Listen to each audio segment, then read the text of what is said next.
Get out of here and wait outside in the rain. You don't belong in this lounge. Those words cut through the air like a blade, sharp, cruel, and dismissive, hurled by Derek Harlan, the manager of the VIP section at Hartsfield-Jackson Airport, a grown man, a professional in a suit, spoke to another grown man as if he were less than human, less than worthy of stepping foot on polished marble floors. Imagine the weight of those words hitting you, not just as an insult in the moment, but as an echo of every humiliation endured in a lifetime.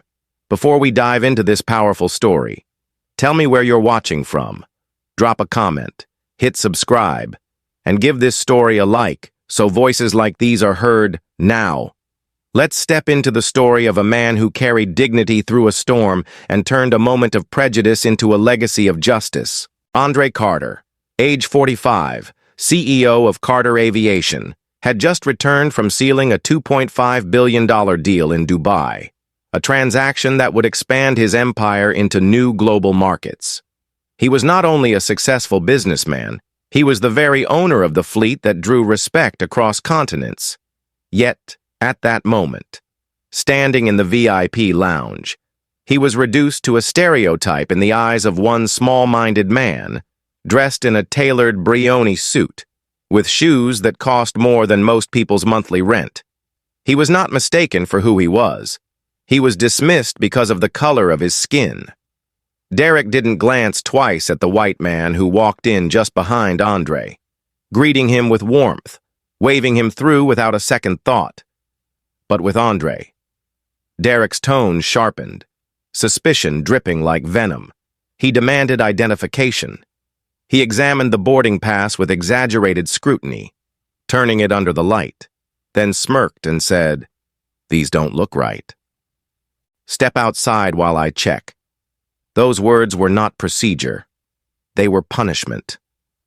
Andre complied, not because he accepted the treatment, but because he had learned through decades of lived experience that sometimes silence carried more power than protest. He stepped out into the downpour, rain soaking his $1,000 loafers, his suit jacket plastered against his chest. He stood still, jaw tight, heart heavy, feeling once again the sting of being told he did not belong. Nearby stood Vanessa Cole, regional HR manager, polished smile fixed in place but heart racing for reasons far from noble. Vanessa had long chosen to protect her own fragile position by ignoring Derek's bias. Complaints about him had piled up, but she had filed them away in silence. Now, when Andre's documents crossed her desk for verification, she stalled deliberately, typing slowly, knowing full well who he was, yet choosing to act as though the system needed time. Her loyalty was not to justice, but to her own job security. Aisha Ramirez, a 25-year-old ramp attendant, watched from the corner. Her own parents had crossed the border from Mexico decades before, scraping for work, often denied opportunities for their accents or their skin. She felt the injustice in her chest like a physical ache. But fear silenced her. She knew what happened to employees who spoke out against managers like Derek or Vanessa. Jobs disappeared. Families suffered. Still, she could not tear her eyes from Andre standing outside, rain soaking him while others inside sipped champagne as the storm intensified. Derek strutted about the lounge with an air of satisfaction. He believed he had proven his worth by keeping out someone he assumed was pretending to belong. His own insecurities, his own failures as a man and as a leader, were hidden beneath layers of prejudice. He never paused to ask himself why a man of Andre's stature carried himself with such quiet confidence. He never considered that arrogance might blind him to truth. Andre had faced moments like this before, as a child growing up in Chicago's Englewood neighborhood. He had been chased out of stores, told not to touch merchandise, accused of stealing candy he had never even unwrapped. Each slight had cut deep, but each had also built resilience. Those memories returned now, not to break him, but to fuel the resolve rising within. Jamal J. Turner, a 28-year-old ground crew worker, stood nearby pretending to check his equipment, his phone, hidden in his palm, recorded everything. He had known Derek's cruelty firsthand, had seen him turn away black travelers with mocking smiles, had felt his own dignity reduced to dust under sharp words. This time, Jay sensed the injustice was about to crack open into something larger. His recording captured Derek waving through yet another white passenger without checking ID, captured Vanessa's deliberate delay, captured Andre's stillness under the rain. Jay knew this video could be a turning point. Minutes stretched long, like hours, as Andre stood alone, his Rolls-Royce Phantom, parked just beyond the glass, gleamed in the storm, a silent witness to the insult unfolding. He could have demanded recognition. He could have raised his voice. He could have forced acknowledgement by flashing the titles and wealth he had earned. Instead, he chose stillness. He chose dignity. And in that silence, the storm outside seemed to echo the storm inside. His heart pounded, not with helplessness, but with decision. This would not pass like the slurs of childhood. This time, he would not simply endure. This time, he would reveal the truth. And he would make sure that those who mocked him would never forget the day they underestimated Andre Carter. The rain soaked him until his suit clung heavy. But he stood tall, unbroken, waiting for the reckoning he knew was about to unfold. And in that moment, the story truly began. Andre Carter walked with measured steps across the rain-soaked tarmac toward the gleaming silver body of his Dassault Falcon 8X. The aircraft that had carried him across oceans and sealed billion-dollar deals. Yet the storm outside was nothing compared to the storm he was about to face. Standing at the bottom of the stairs was Sarah Klein, the head flight attendant, a woman who had built her fragile career on appearances and connections rather than skill. Her uniform was crisp, her posture rigid, but her eyes were sharp with suspicion, narrowing the moment they landed on Andre. She didn't see the CEO who had built Carter Aviation into an empire. She saw a black man drenched in rain, his tailored suit darkened by water, and in her mind, that image was enough to strip him of belonging. "This is a private jet," she said coldly, her voice carrying across the tarmac for all to hear. "You don't belong here." The words landed heavy, not just as a denial of entry, but as a declaration of exclusion, spoken with the same venom Andre had endured since childhood. He remained composed, his face unreadable, his tone steady as he replied, "I am a passenger on this flight. Check the manifest." He extended his boarding pass, but Sarah didn't take it. Instead, she crossed her arms, her lips curling into a smirk. "A trip like this costs $120,000, she sneered. "You don't look like the kind of man who can afford it." Her words were designed not just to question his right to board, but to humiliate him publicly. Ground crew members nearby shifted uncomfortably, their eyes darting between the two, aware that the line had been crossed. Derek Harlan, the lounge manager who had already forced Andre into the rain, strode up behind her, his voice dripping with arrogance. "She's right," he said, shaking his head with mock pity. "This isn't your place. You need to head back to the commercial terminal." Each word was another stone thrown against Andre's dignity. But still he did not raise his voice. He had learned long ago that power did not always need to be shouted. Sometimes it was more devastating when revealed in silence. Vanessa Cole stood to the side, her hands trembling as she tapped slowly on her tablet, pretending to verify Andre's name. She already knew the truth, but to protect her own shaky position, she had chosen to conspire in silence, feeding Sarah false information. She whispered, "The system shows no Andre Carter on this manifest." Her voice quivered, but her lie was steady enough to push Sarah further. Sarah seized the moment, raising her chin high. "There. You see?" she declared loudly. glancing at the ground crew as if they were her jury. "No record of you here. You need to leave before I call security." Aisha Ramirez, the young ramp attendant, felt her chest tighten. The echoes of her own family's struggles rang in her ears. Her father denied jobs for his accent. Her mother overlooked in interviews because of her last name. She knew what was happening in front of her was wrong, yet fear kept her rooted in place. Tyrone Brooks, the ground supervisor with nearly 2 decades of service, took a hesitant step forward. His voice was low, almost apologetic, as he said, "Maybe we should double-check before making a decision." Sarah's head snapped toward him, eyes blazing. "Stay out of this." "Tyrone," she barked, "I know who belongs here." Her words weren't just an order, they were a threat. Tyrone's shoulders sank, the weight of his family's future pressing down on him as he retreated in silence from the cockpit window. Captain Elias Ford and First Officer Nathan Hayes watched the confrontation unfold. Elias, a veteran pilot nearing retirement, told himself it wasn't his place to intervene. He convinced himself his role was to fly the jet, not challenge the staff on the ground. Nathan, younger and less hardened, felt unease coil in his stomach. His conscience screamed that this was wrong, but fear of jeopardizing his career kept his mouth shut. Their silence was deafening, a reminder that injustice doesn't only thrive in cruelty, it survives in cowardice.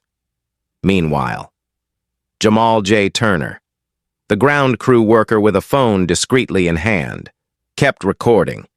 His camera caught every word, every sneer, every false claim. He knew what it felt like to be treated as if he didn't belong, and he wasn't going to let this moment pass undocumented. The rain drummed harder on the jet's fuselage, each drop punctuating the rising tension. Andre's patience held, though every fiber of his being ached with the memories of slurs hurled at him in Chicago, the shame of being watched like a thief in department stores, the sting of doors slammed in his face by men who said he would never succeed.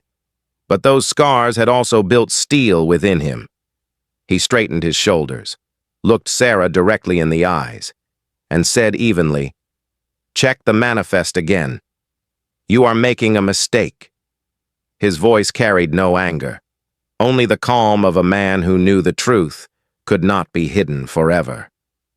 Sarah laughed bitterly, throwing her head back as if the suggestion itself was absurd.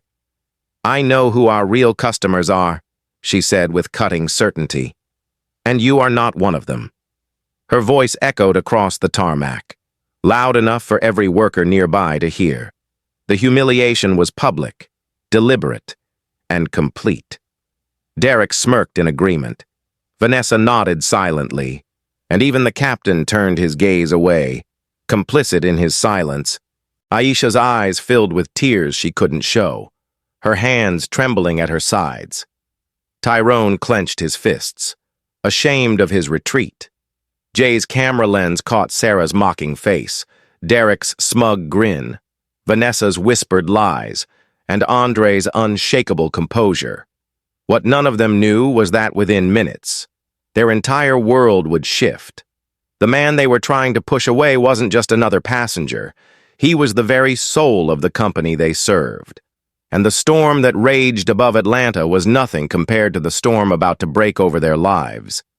Andre Carter, the boy once told he didn't belong in candy shops, now stood on the tarmac of the empire he built, denied entry to the jet he owned. The insult was brutal, the prejudice naked, but the reckoning was only moments away.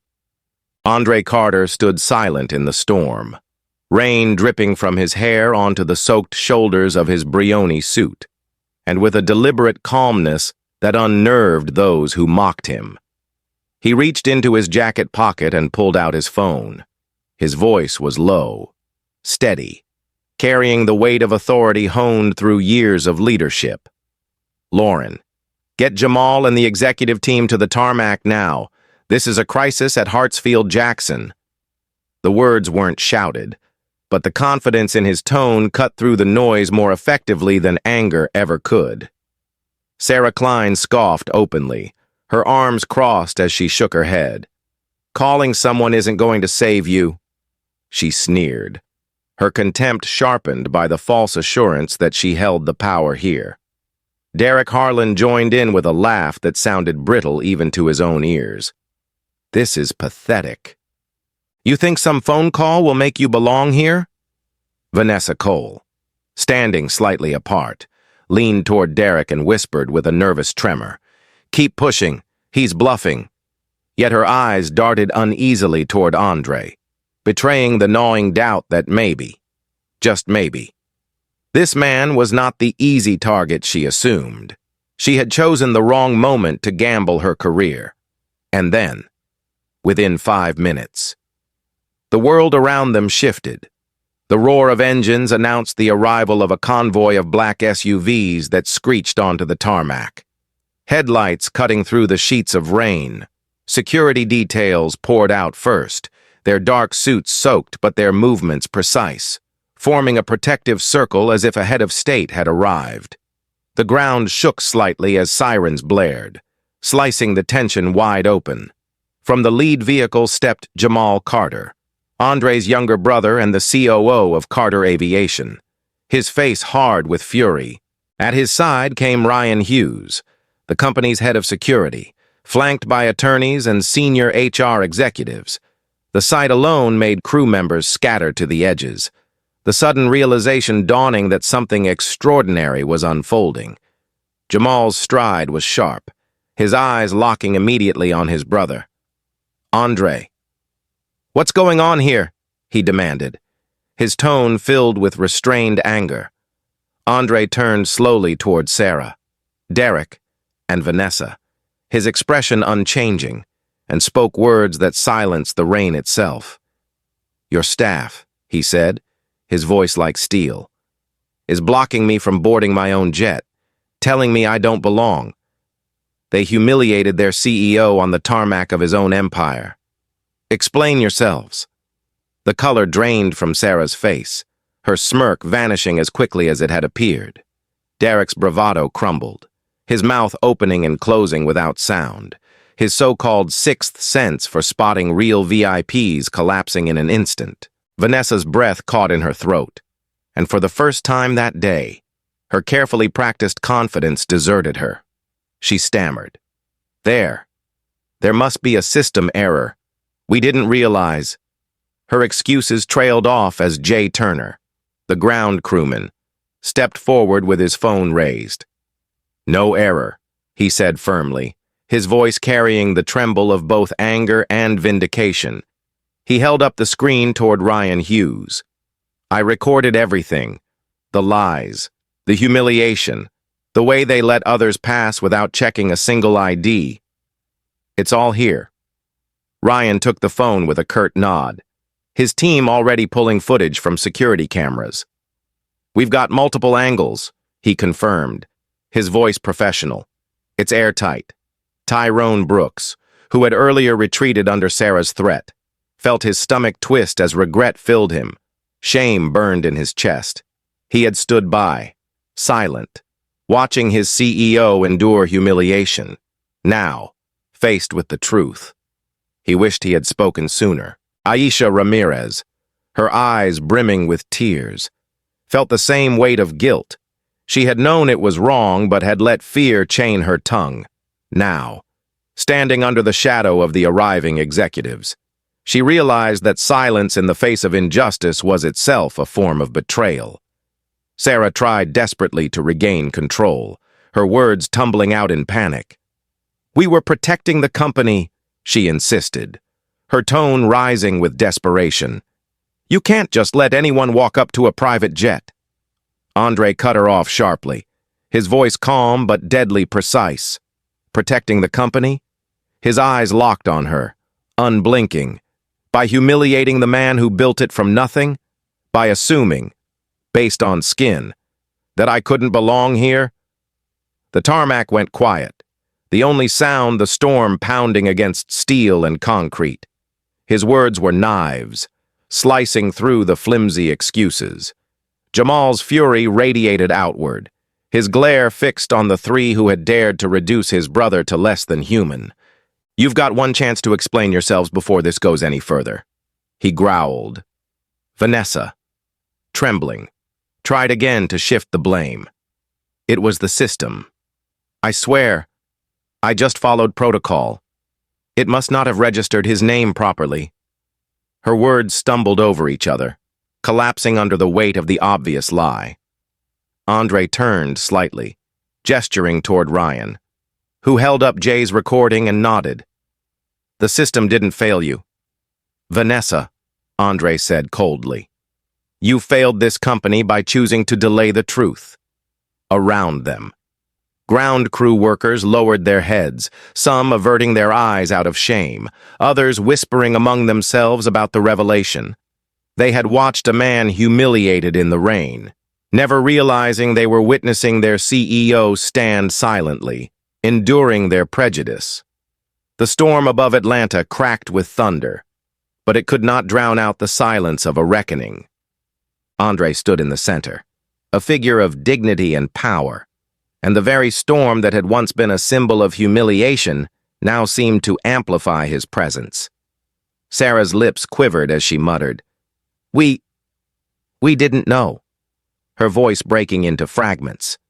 Derek's knees felt weak, his long-held prejudice exposed for the smallness it truly was. Vanessa's polished smile had vanished, replaced with the terror of a woman who realized her scheming had finally come to light. Andre let the silence linger, drawing out their discomfort. Before speaking again, his words were deliberate, heavy, and unforgettable. "I was told to wait outside in the rain. I was told I didn't belong. I was denied entry to the jet I own. And all of you thought your prejudice was more powerful than truth. Now the truth has arrived, and it is staring you in the face." The weight of his revelation settled like a stone in every chest on that tarmac. For those who had mocked, it was crushing. For those who had stayed silent, it was convicting. For those who had recorded, like Jay, it was vindicating. The moment was no longer just about a denied boarding. It was about a reckoning with the soul of an entire company. Andre's calm was more terrifying than rage could ever be, and as the rain poured harder, every drop seemed to mark the countdown to judgment. A countdown Derek, Sarah, and Vanessa knew they could not escape.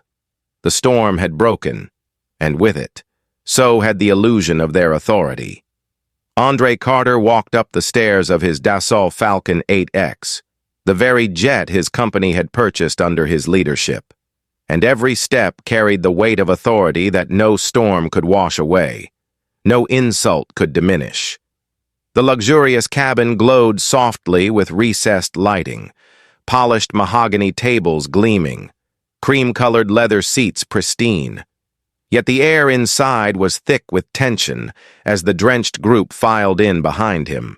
Jamal Carter stood at his brother's side, his fury controlled but unmistakable, while Ryan Hughes and the security team positioned themselves like silent sentinels near the door. Lawyers and senior HR executives followed, clipboards in hand, prepared to document every word. Derek Harlan and Sarah Klein shuffled in, their earlier arrogance drained, faces pale, eyes darting like trapped animals searching for escape. Vanessa Cole held herself with feigned composure, but her hands trembled at her sides, betraying the storm within. Andre moved to the head of the conference table in the cabin's center and sat down, his presence commanding the room. He did not raise his voice, but the authority in his tone silenced even the hum of the engines. "Derek, Sarah, Vanessa," he began, his eyes scanning each one. "Why did you treat me, your CEO, like a criminal on my own tarmac?" Sarah, her cheeks blotched red, spoke first, stammering, We followed protocol. We didn't know who you were. We were only protecting the company." Andre leaned forward slightly, his voice sharp but steady. "Protocol? You waved through a white passenger without checking so much as a boarding pass. Did you treat him the same way you treated me? Or was your protocol only applied when a black man walked through your lounge? His words hung heavy, undeniable, leaving Sarah speechless. Derek wiped at the sweat beading on his forehead, his mouth twisting as he muttered, "We thought you weren't typical. Didn't look the part." The words slipped out before he realized how damning they were. Jamal slammed his palm on the table, his anger erupting. Didn't look the part? He is the part. He built this company with his own hands. And you dared to judge him unworthy to sit in the space he created? Derek's shoulders slumped under the weight of his own confession, his excuses shriveling to nothing. Vanessa, sensing the walls closing in, attempted to redirect. "The system failed us," she insisted, her voice rising. "His name wasn't showing on the manifest. I only delayed verification because I didn't want to make a mistake." Andre's eyes locked on hers, piercing through the lie. "No. Vanessa, you whispered to Derek to keep pushing. Jay's video recorded you. You didn't delay to protect the company. You delayed to protect yourself, hoping your negligence wouldn't be exposed." Ryan Hughes slid Jay's phone across the table, pausing the video at the precise frame where Vanessa leaned in, lips close to Derek's ear. Her face drained of color as the evidence glared back at her. "How do you explain that?" Andre asked, his voice low but lethal. Vanessa swallowed hard, but no answer came. Silence filled the cabin, broken only by the steady drum of rain against the fuselage, from the back. Captain Elias Ford cleared his throat, his voice heavy with shame. "I saw what was happening," he admitted, "and I didn't act. I should have spoken up, but I told myself it wasn't my place." His words were quiet, but devastating, exposing the complicity of silence. First Officer Nathan Hayes shifted uneasily beside him, adding, "I felt it too. I knew it was wrong, but I stayed quiet. I'm sorry." Andre studied them for a long moment before speaking. "Your silence gave power to prejudice. It is not enough to avoid wrongdoing. You must confront it when you see it. Captain Ford, you are suspended pending investigation. Nathan, your conduct will also be reviewed. This company will no longer tolerate bystanders." Both men nodded, shame etched into their faces. Andre then turned back to the trio who had orchestrated the humiliation. His voice rose slightly, firm, resonant. "Derek Harlan, Sarah Klein, Vanessa Cole, effective immediately. You are terminated. Security will escort you from this aircraft. You will have 20 minutes to collect your belongings under supervision. You will not set foot in Carter Aviation facilities again." Sarah gasped audibly, her hands trembling as tears welled in her eyes. Derek dropped his gaze to the table, the reality of his downfall pressing down like a weight he could not lift. Vanessa's eyes narrowed, her lips curling into a snarl. "You'll regret this," she hissed, venom dripping from each word. But Andre did not flinch. "The only regret," he said calmly, "is that I trusted this company to uphold values it failed to honor." At the door stood Aisha Ramirez and Tyrone Brooks, hesitant but present, guilt still lingering for their earlier silence. Andre's gaze softened as he looked at them. "Aisha, you saw what was wrong, and though fear held you back, your conscience spoke louder. You are promoted to customer service manager, effective today, Tyrone. You hesitated, but when you spoke, you showed courage that others lacked. You will take the role of regional director." Both of them froze in shock, eyes wide, gratitude and disbelief mingling as their colleagues turned to stare. Aisha's lips trembled as she whispered, "Thank you, sir." Tyrone's voice cracked as he managed, "I won't let you down again." In their uplift, Andre demonstrated that leadership was not only about punishment, but also about redemption and growth. As Vanessa exited under guard, She leaned toward a colleague and whispered venomously about leaking rumors to discredit Andre. But Jay Turner, ever watchful, caught the words on camera. Ryan Hughes had already anticipated her move, ensuring that any attempt to sabotage Andre's name would fail. The balance of power had shifted decisively. Andre stood once more, his voice filling the cabin with resolve. This company will change, beginning tomorrow. Carter Aviation will implement mandatory anti-bias training for every employee. An anonymous hotline will be established so no one fears speaking out. And we will deploy AI monitoring to detect discriminatory language in communications. We will lead not only in aviation, but in equity. His declaration transformed the silence into something new. Not fear, but awe. Even Jamal, long accustomed to his brother's strength, felt the weight of the moment pressing into history. Outside, the rain continued to pound against the Falcon's windows. But inside the jet, the storm had shifted. Andre Carter had reclaimed the dignity stripped from him on the tarmac. He had stripped the mask from those who had wielded prejudice as power. And he had planted the seeds of a revolution within his company. What began with humiliation in the rain now burned as a fire of reform. The reckoning had arrived, and Carter Aviation would never be the same again. The next morning, sunlight broke over Atlanta, and Carter Aviation headquarters buzzed with an energy it had never known before. Employees whispering about what had happened on the tarmac, a story already spreading like wildfire through every corridor and conference room. But Andre Carter did not wait for gossip to shape the narrative. He stepped to the podium in the grand auditorium, flanked by his brother Jamal, by Aisha Ramirez and Tyrone Brooks, and by the security team that had captured every second of truth. And he looked out over hundreds of faces representing every department, from mechanics in coveralls to executives in tailored suits, and began with a voice that was steady, resonant, and impossible to ignore. Carter Aviation will not tolerate prejudice, not now, not ever again. Yesterday, I was humiliated by my own staff, told to wait outside in the rain, denied access to the jet I own, treated as if I did not belong because of the color of my skin. That ends today. A murmur rippled through the crowd, some bowing their heads in shame, others lifting their eyes with a spark of hope, and Andre raised his hand for silence. This company was built from the ground up, brick by brick, sweat by sweat, by people who believed in more than airplanes. They believed in possibility. We dishonor that legacy if we allow bigotry to hide behind procedure. Change begins now.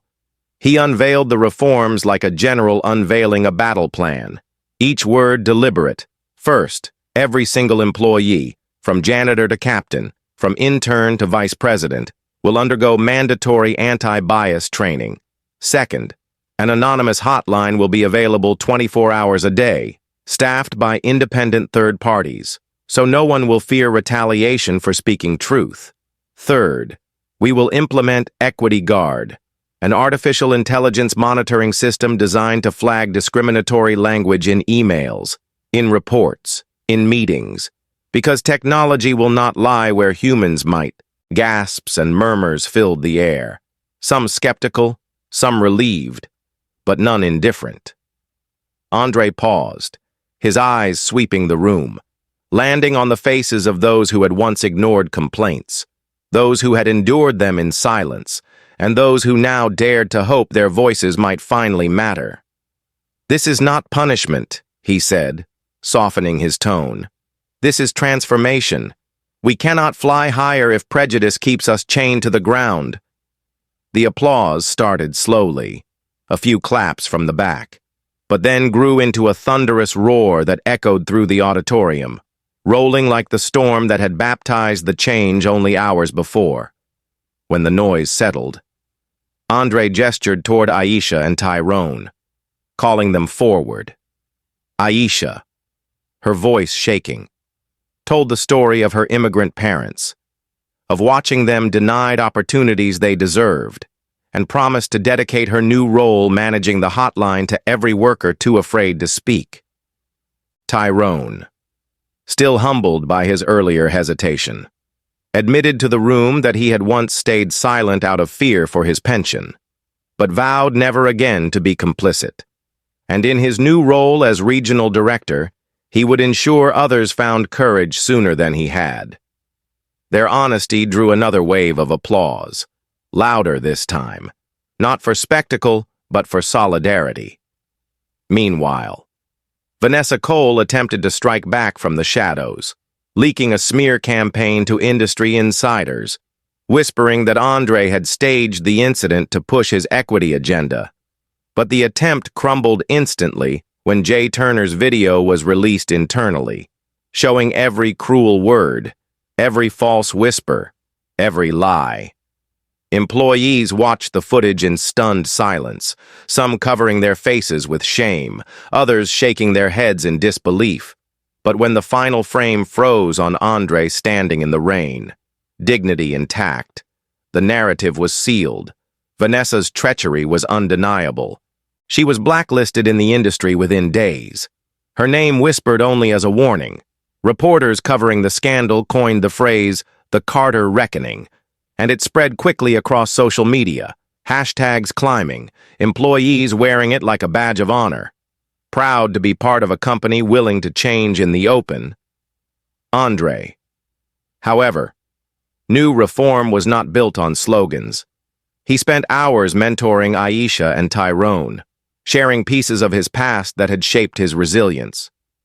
In one meeting, he told them quietly, "I was 12 years old when a store clerk called me a thief for touching a candy bar I hadn't even picked up.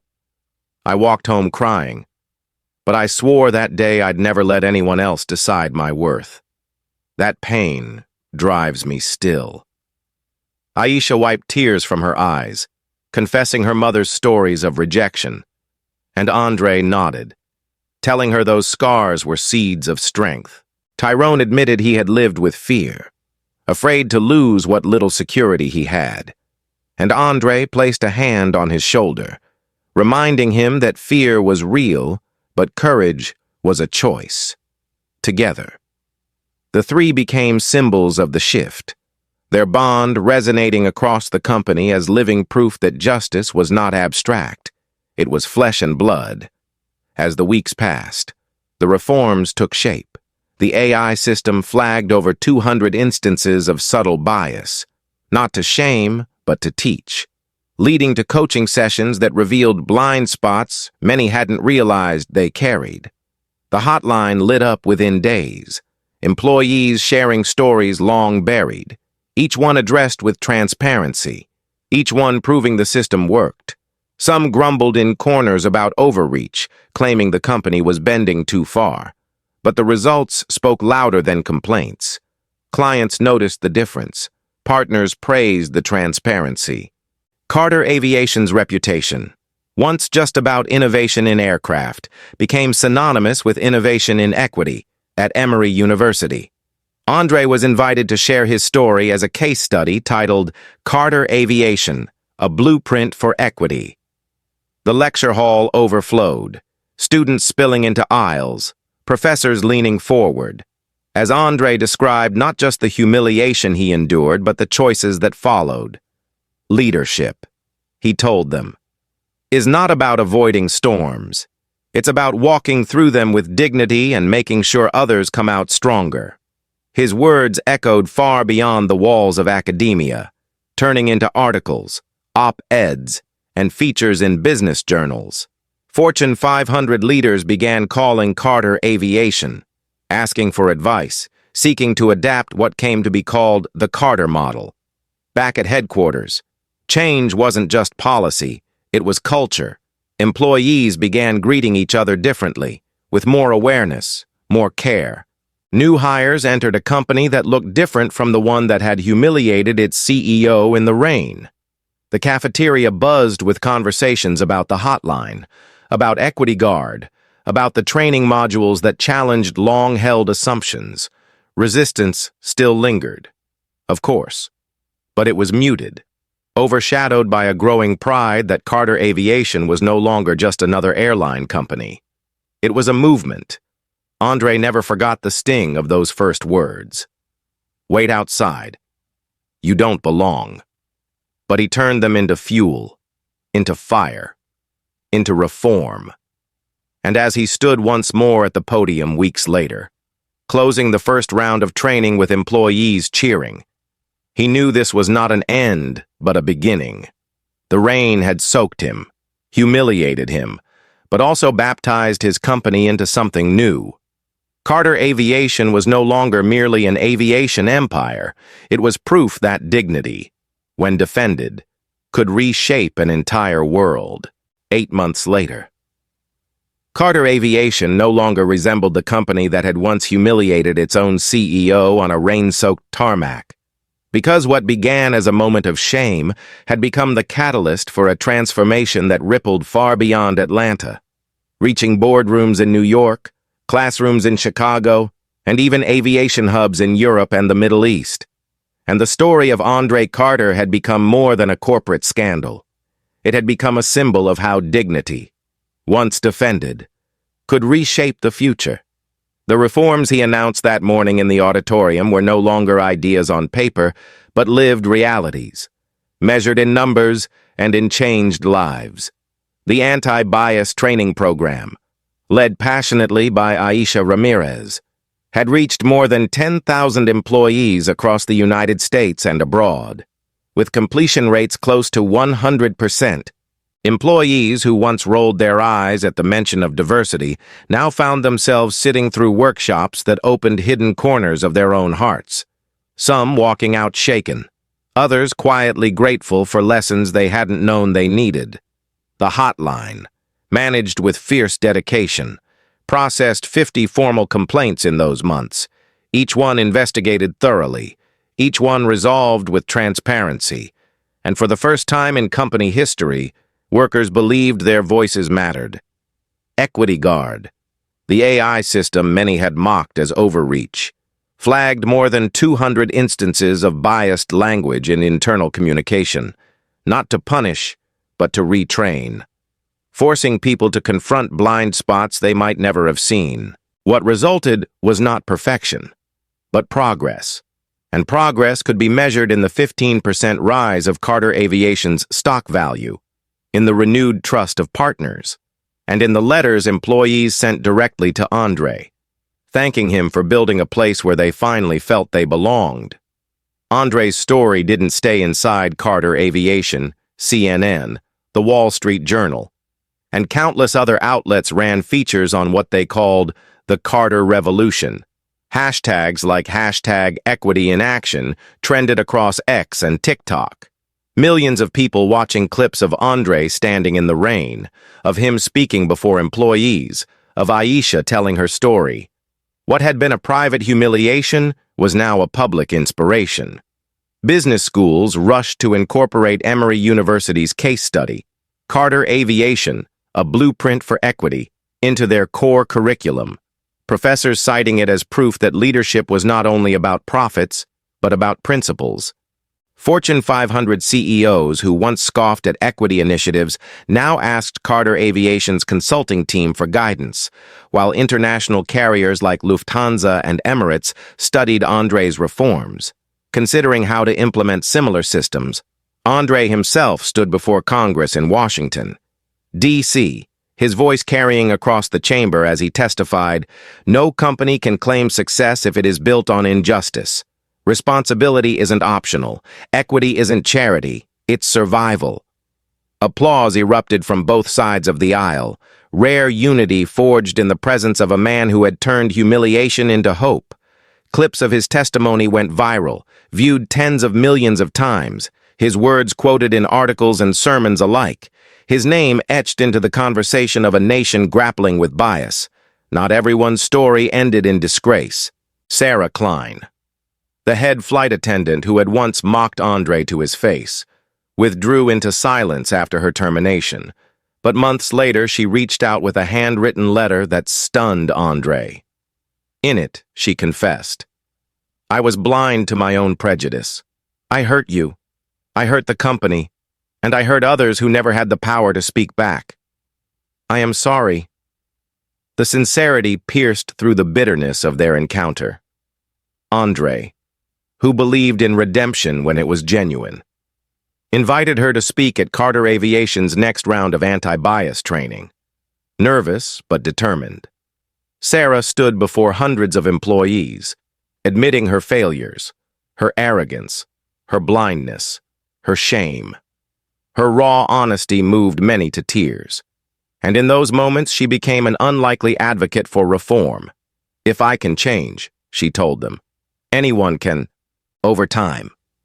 Sarah traveled to other companies as a guest speaker, her story serving as both warning and inspiration.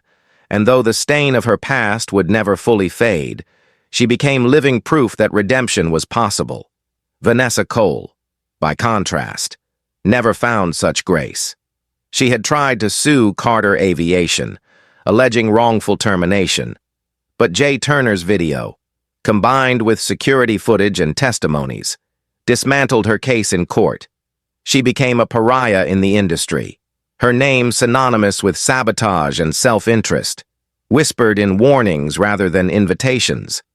Her fall was a reminder that cunning without integrity was a path to ruin.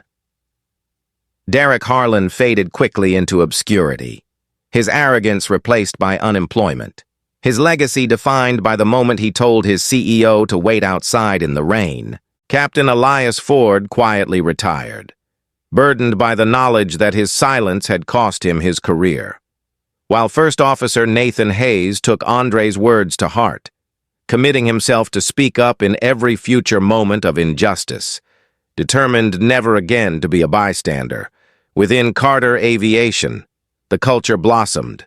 Aisha launched a diversity scholarship funded by the company, awarding the first grant to a young black girl from Atlanta who dreamed of becoming a pilot. Tyrone spearheaded community outreach programs, partnering with local schools to introduce students to aviation, often telling them candidly, "I once stayed silent when I should have spoken. But silence has a cost you don't want to carry."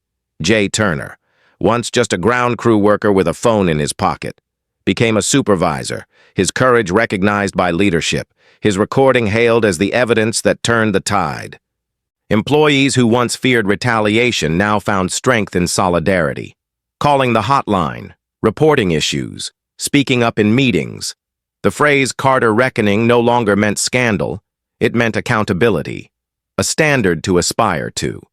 Andre himself remained both visible and humble. He accepted awards, including the NAACP's Spingarn Medal, but he never let ceremony eclipse purpose. He spent time with employees on the ground, walking hangars, listening to mechanics, greeting attendants, reminding them that leadership was not a title but a responsibility. He carried the memory of that rainy day like a scar, not hidden but displayed, telling crowds, "That humiliation didn't weaken me, it strengthened me, and it forced me to make sure no one else will endure it here." His words inspired not only his workforce, but an entire generation of leaders, young and old, who saw in him a model of power wielded with principle. Globally, Carter Aviation became a case study in corporate transformation. Universities in London and Dubai cited it. CEOs in Japan and Canada referenced it. A movement was born, companies announcing their own reforms, inspired not by regulations, but by the example of one man who refused to be defined by prejudice. Andre's story became a symbol, shared on social media, told in sermons, taught in classrooms, quoted in protests. And yet, for Andre, it was never about fame. It was about the boy he once was in Chicago, chased from stores, called names, told he did not belong. It was about keeping his promise to that boy, to build a world where others would not feel the same. The rain had once humiliated him, but in its wake, it had watered the seeds of a revolution. Carter Aviation was no longer just an airline. It was a beacon, and Andre Carter, once told to wait outside, now stood at the center of a legacy that stretched across skies and nations, proving that dignity, defended with courage, could change the world. The evening air in suburban Atlanta was warm and gentle, a sharp contrast to the storm that had once soaked Andre Carter on that unforgettable day. And the backyard of William Carter's home glowed with string lights as family, friends, and colleagues gathered to celebrate his 70th birthday. Laughter mingling with the aroma of barbecue, children running across the lawn, and music humming softly in the background. But at the heart of it all stood Andre, not as the CEO of a multi-billion-dollar company, not as the man who had testified before Congress or led an industry into reform, but as a son, a brother, and a father, humbled by the journey that had brought him here. William, silver-haired but still strong, raised a glass, his voice breaking with emotion as he looked at his eldest son. "Andre, you've done what I always dreamed for you," he said slowly, his eyes misty under the glow of the lights. "You took the pain this world gave you and turned it into progress. You took insults and turned them into justice. You built not just a company, but a legacy that will outlive us all. I am proud beyond words." The backyard fell quiet, only the cicadas chirping in the trees, and Andre felt his throat tighten, his own eyes wet, as he stepped forward and embraced his father. "Everything I am," he whispered, "I am because you taught me never to bow, never to give in to hate. This celebration is yours, because you planted the seed." The crowd erupted into applause, cheers rising, and the warmth of that embrace seemed to wash away decades of struggle. Nearby, Aisha Ramirez shared news that brought more smiles. Her scholarship had already found its first recipient, a young black girl from Atlanta who dreamed of becoming a pilot. Her acceptance letter framed and displayed proudly in the Carter home. "She told me she never thought the skies were for her," Aisha said with trembling hands. "But now she believes she belongs among the clouds." Her words brought tears to the eyes of several relatives, who clapped and hugged her, recognizing that her courage, once stifled by fear, was now shaping the dreams of the next generation. Tyrone Brooks followed, his deep voice carrying steady pride as he spoke of the school programs he had launched. Walking into classrooms filled with children who had never seen a black man in aviation leadership before. "I tell them," Tyrone said, "that silence almost cost me my dignity, but speaking up saved it. And if I can stand tall, so can they." His words earned a standing ovation, his once timid spirit now transformed into a beacon of strength. Jay Turner, smiling wide, spoke of his own rise from ground crew worker to supervisor, holding up the very phone that had recorded the moment everything changed. "This little device," he said, "was just supposed to be my protection. But it became proof that truth matters. And because of it, we all stand here tonight, part of something bigger than ourselves." Laughter and applause followed, but also a collective understanding that his courage had lit the spark of justice. Jamal Carter, Andre's younger brother and loyal COO, raised a glass next, his voice filled with pride and just enough teasing to lighten the mood. "To my brother, who never lets me rest, who drags me into storms and makes me stronger for it, who showed the world that leadership isn't about power, but about purpose. And to my father, who gave us both the backbone to fight when fighting wasn't easy. Tonight, we celebrate you, Dad. But we also celebrate the journey you set us on." The glasses clinked, and the sound seemed to echo far beyond the backyard, as if the whole world joined in the toast. Andre stepped away for a moment, walking toward the edge of the yard where the stars stretched endless above. And he thought of the rain that had drenched him, the slurs that had haunted him as a boy in Chicago, the closed doors, the dismissive stares, the humiliations that had scarred but also strengthened him. He thought of the moment Derek told him to wait outside, of Sarah's mocking voice, of Vanessa's whispered sabotage, and then of the applause in the auditorium, the letters from employees, the smiles of children in classrooms who now believed they belonged. He realized then that his journey had never been just about him. It had been about everyone who had ever been told they didn't belong. Everyone who had ever been forced outside into the rain. Turning back toward the gathering, he raised his glass high and spoke not just to his family, but to the world. We all face storms. We all hear voices telling us we don't belong. But dignity isn't something they can take from us. It's something we defend, together. I was told to wait outside. I was told I didn't belong. But I stand here now, with all of you. Proof that prejudice can be turned into progress if we have the courage to confront it. My question to you tonight is this. When you face your storm, will you stand? The crowd erupted into applause, cheers and tears mingling in equal measure, the weight of his words settling into every heart as the night wore on. Laughter returned. Children ran under the string lights, music swelled, and William Carter sat smiling, pride radiating from him as he watched his family and community thrive. Andre looked around and saw not just his relatives, but employees, neighbors, friends, each one part of a legacy larger than himself. The humiliation of the past had been transformed into a victory of the present, and the promise of the future. And as the screen of this story fades, the call to every listener remains. Will you confront injustice with the same courage? Will you stand in the rain with dignity until the storm becomes your strength? Share your thoughts below. Tell us where you are watching from. Subscribe to the channel, and give this story a like. Because together we spread the message that no one should ever be told they don't belong.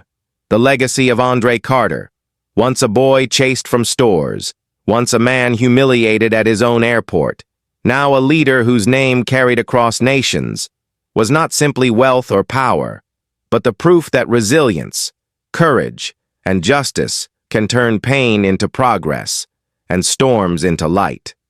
Thank you so much for listening to this story. If it moved you, please give it a like. Share it with someone who needs to hear it. And don't forget to subscribe for more stories like this. Your support means the world to us, and together we can keep these voices alive.